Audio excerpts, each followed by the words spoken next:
Yep, the plot is right there in the title. The 5 games I've played in my lifetime that have made me into the gamer I am today.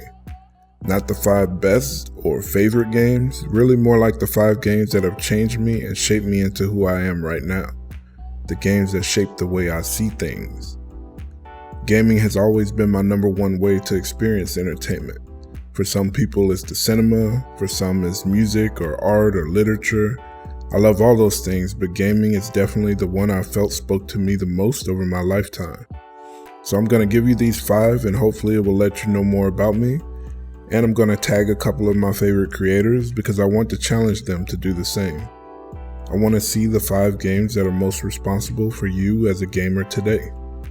And if you want, challenge a few peeps of your own and let's see what really shaped your friends into the gamers they are now.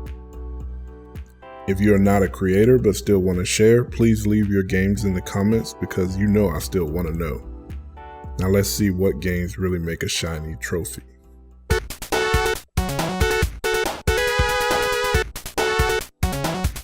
Everybody knows I'm a social gamer, and I will always play my games with loved ones if I can.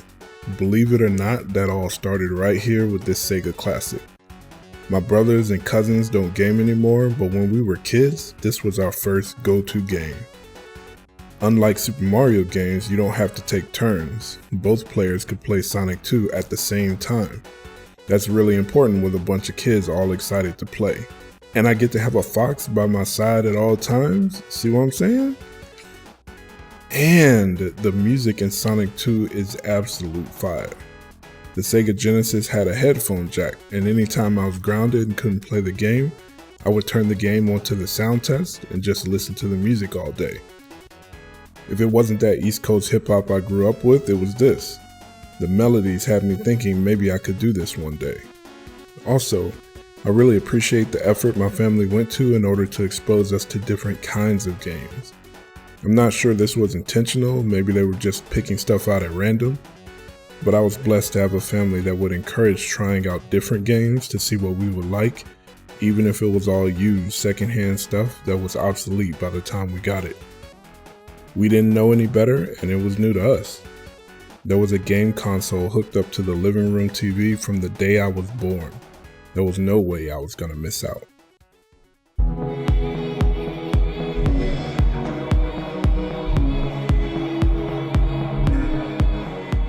Sonic and Tails may need no introduction, but I know most of you probably have never heard of this one right here.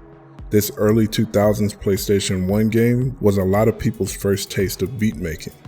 Back then, if you wanted to make beats, you needed a lot of money. If you wanted to learn an instrument, you needed lessons and equipment. A dedicated sampler workstation like the Akai MPC would run you more than $1,000. And PC programs that did the same thing were in their infancy. So when this game came out, giving you access to almost all those expensive functions for just the price of a PS1 game, that was a big deal to any kid who wondered what it'd be like to make the music they like. Of course, being a PlayStation 1 game, those sampler functions are very limited. The game came with a really good library of sounds and even gave you the ability to sample your own sounds from CDs that you put in your PlayStation. I really can't stress how big of a deal this was at the time. You couldn't get too crazy with it as the PS1 was only working with 2 megabytes of RAM, but with drive and creativity, anyone could be making real songs in no time. Looking at this interface now, you can see how the digital audio workstations so many of us music producers use today, like Fruity Loops or the Akai MPC software, have evolved directly from what was innovated here in MTV Music Generator. I hope another game of this type that may unlock some creativity in some kids comes out at some point.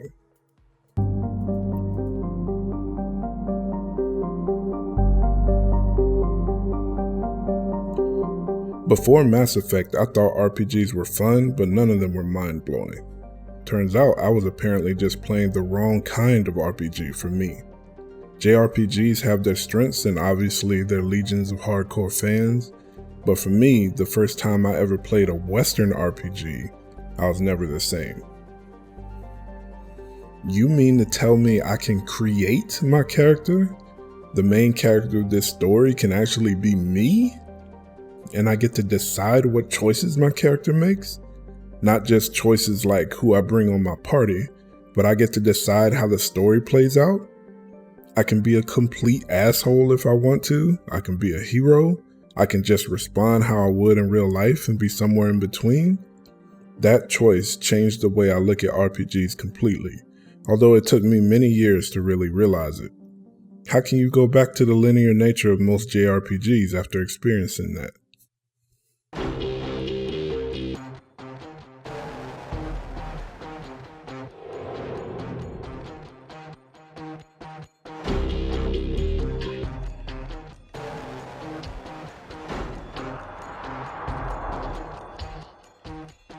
I was real late to playing games online. I feel like everybody that grew up playing with siblings and cousins and neighborhood friends has the same story. You grow up, grow apart, and one day maybe you realize that you are the only person you know still gaming regularly. I feel like that might be why so many people I meet only game alone. But yeah, I didn't want that to be me, so even though I was seriously late getting into online gaming, I took the plunge and bought my first one, Socom Confrontation. It came with a headset, a first for a PlayStation system, and I jumped right in. The Socom lobbies were full of all the toxicity you would expect from early online games. Kids talking about being your new stepdad, veteran Socom players constantly complaining that this new game was trash compared to Socom 2 on PS2.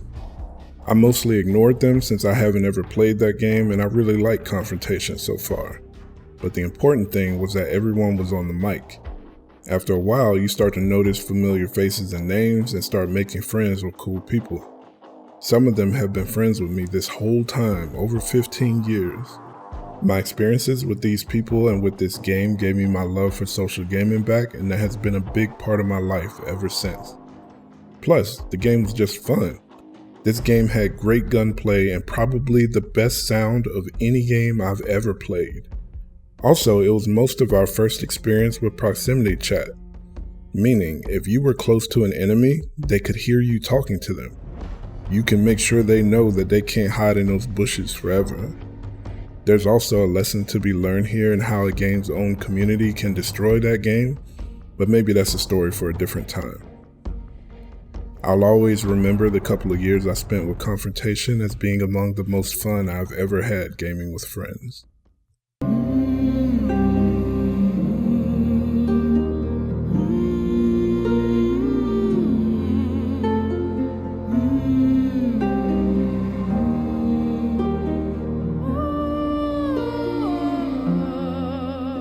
Now, Divinity Original Sin 2 could also be in this spot because the effect they have had on me as a gamer is the same. Mass Effect may have started me on a path to loving Western RPGs the most, but Larian's last two RPGs have really set my love for them in stone. The key here is that most RPGs have you going on an adventure with a party of companions, right? But these two games allow you to actually have all of those companions be your actual friends.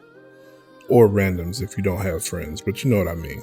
No matter how well written companion characters are, and in Baldurs Gate, your companions are among the best written characters in gaming history, even still, they can't compare to actually taking that adventure with actual people. The game took us months to complete, since we had to find a time to meet up that worked for all of us spread out around the world, but I wouldn't trade that experience for anything. It was as close to a real fantasy adventure as you're going to get, because everything you experience, your friends were right there to experience it with you.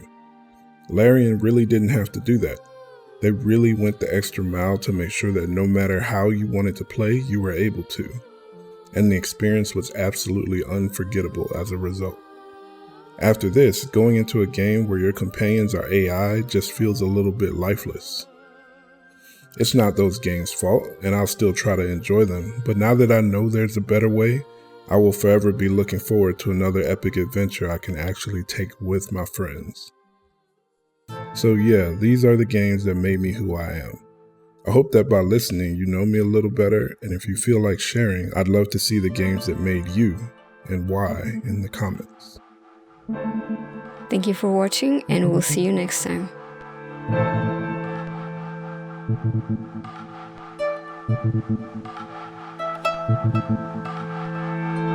you.